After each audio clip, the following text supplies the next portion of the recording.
Hello everybody and welcome back to the Kirby's Epic Yarn walkthrough. That I'm going to go walkthrough because, I mean, it's basically a walkthrough. We'll go with that for now. It's time to begin Treatland! Oh, it's going to be so much fun, but then I remember, as adorable as this world is, I'm not actually a huge fan of most of the levels in here. Which is kind of a shame, actually. I believe it's mostly because it introduces one of my least favourite Metamato transformations, and it just feels particularly slow for an Epic Yarn level.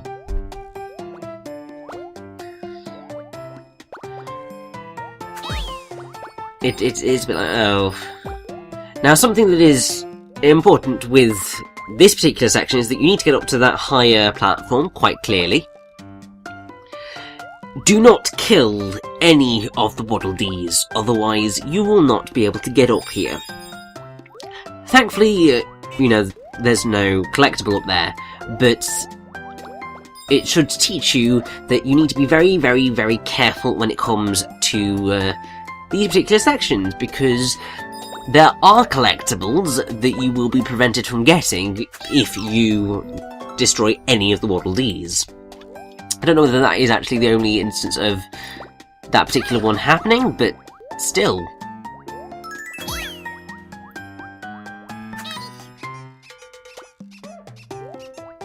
It's a dangerous situation to put yourself in, because I'm pretty sure that there is not enough, or Kirby can't get enough height to get onto that platform, I think. But yeah, I mean, this level's pretty adorable because you have, like, these toy soldiers and the stamping feet, which, I mean, can get you into trouble if you aren't careful.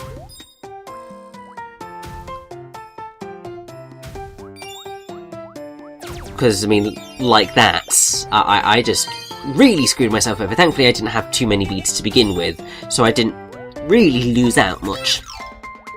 But we had to be saved by Angie because I got a little bit too reckless. That's one thing I should never be in this game is reckless, because it just comes back to bite me on the bum way too often.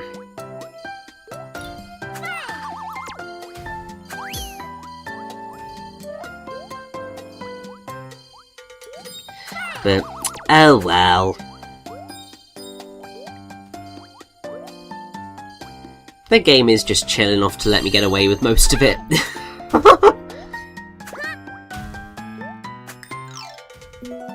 Also, I am so glad that Kirby's Yarn can actually reach that high, because I was just like, I don't want to have to climb all the way back up.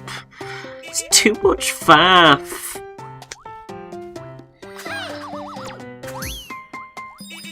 So we needed that extra werehog-like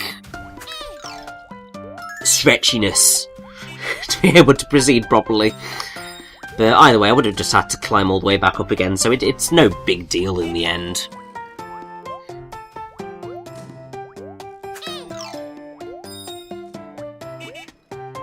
But you can probably begin to see why I find, like, this particular level and this particular world pretty slow going. It's because there's just a lot of... I think it's partially the music. It's also partially the you've got to get everything in the right position. And yeah, I mean, it's all still adorable, don't get me wrong, but this is probably the one bit of Epic Yarn where I start to go a little bit, just a little bit dull. Doesn't happen often, but I think it's all the waiting that ends up happening, and the attempting to climb, and I think the other thing is that quite a few of these levels just seem overly large. I mean, at least the first two do anyway.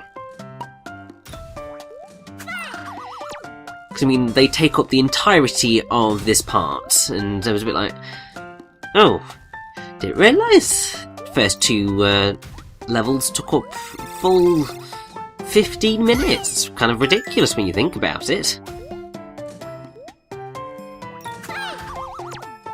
Also, another reason I'm not too fond of this level is that it's practically impossible to get a large number of beads during this section of it. I mean, essentially what the game is getting you to do is be ready for the Metamato transformation, which it's going to give you at the end, because that is when it's going to give you a ridiculous amount of beads. Annoyingly, it's not a particularly exciting Metamato transformation. But, hey! At least we're going to be able to help this little bear out before that time is done. Because look! He's got a tear! But we can fix that because we can stitch him up. And it's just like, oh, that's adorable. But here we go! Our Metamato transformation is a train, which is as slow as it seems. Basically, the way you play this is you point at the screen and you draw a path. It's very much like Canvas Curse and Rainbow Curse in that respect. The slightly weird thing is that if you just keep drawing, Kirby will actually follow that path, no matter whether he's going upside down or not. The only problem comes when he hits something. He will either stop moving or he will turn around. So you got to try and really awkwardly make your way through. And I mean, thankfully the level allows you to reposition yourself and so on, but when your emote starts slightly messing up, it ends up being a slightly frustrating experience, because you're trying to turn around and you're trying to draw a path, but it won't draw the damn path.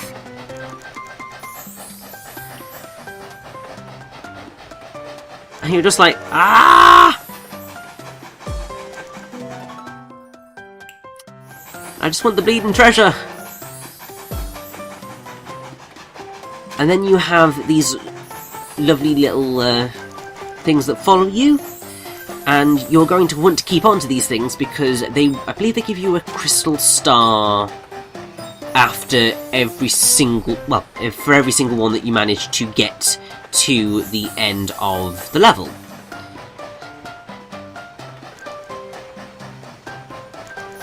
So essentially you want to ensure that you don't smush them, either by colliding, well, like getting them to fall over backwards, because I'm pretty sure that kills them off, or any other difficult thing. Because, I mean, those are going to be your saving grace for anything to do with the train. Because they will be how you make up your beads at the end of the mission. End of the mission, end of the level. But, yeah, the train's just really slow. And just a little bit finicky. It's not as fun as the off-roader. It's not as relaxing as the sorcerer, which is the UFO.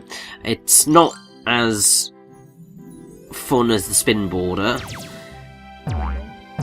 It's, I suppose, it's a bit more interesting and engaging than the digger, but then it's also not as intuitive as the fire engine, so, or the tank bot, so it's a bit like, the train and the digger are basically the bottom tier Metamortex transformations.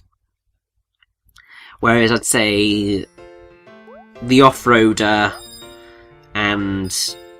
well, the off-roader, the spinboarder, and then 3 of the others I would say classify as like god tier Metamortex transformations.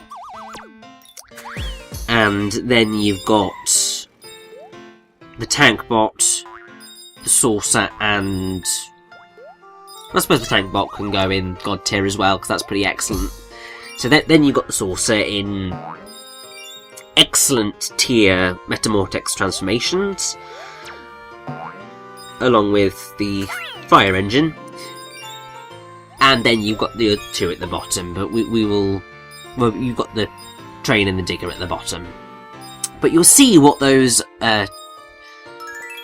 3 other god tier transformations are in a bit. I mean, pretty much I think you're dealing with the next land, the penultimate land, and the final land. So we've got quite a ways before we get those extra transformations. In the meantime, we have this rather adorable little level, which is Mushroom Run. I don't really know what mushrooms have to do with treats at all. I mean, I suppose it's a trip to the woods, or like teddy bear's picnic type thought process. Maybe it's also a slight nod to like kids' memories of playing Mushroom Hill Zone. At least I think it's Mushroom Hill Zone in Sonic 3. Although it might be Sonic and Knuckles.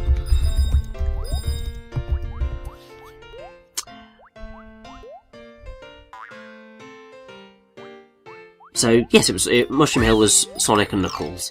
You see, my knowledge of 2D Sonic game levels is very, very minimal, because I grew up with 3D Sonic. It's just the way it happened, really. So, I mean, pretty much the only Sonic levels... I mean, this is a tangent and a half, but we'll go there.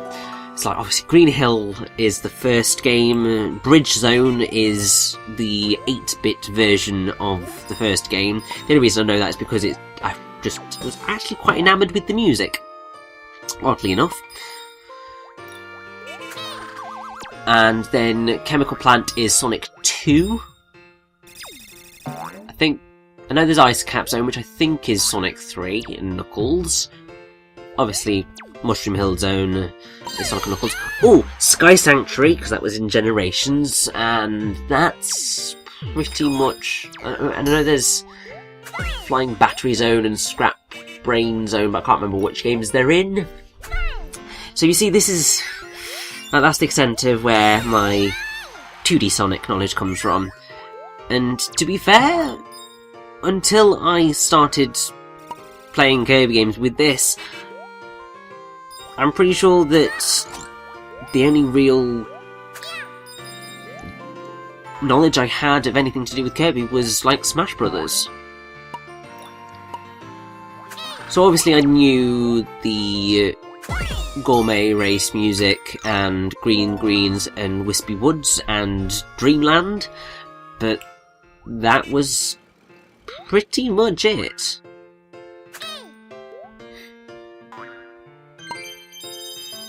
And while I would say I'm probably still not great on my Kirby specifics, I think having played pretty much every more standard Kirby game since the release of Epic Yarn it's given me quite a bit of experience with the series, and I'm really enjoying myself, so it's all good.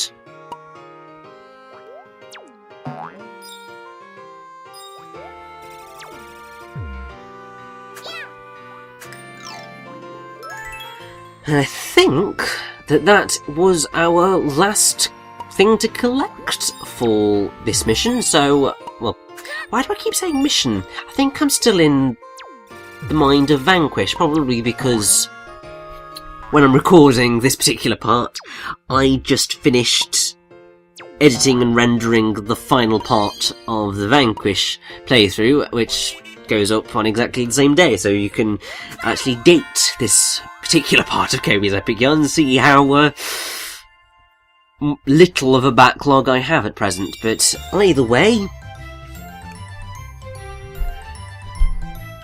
that is Mushroom Run done and dusted.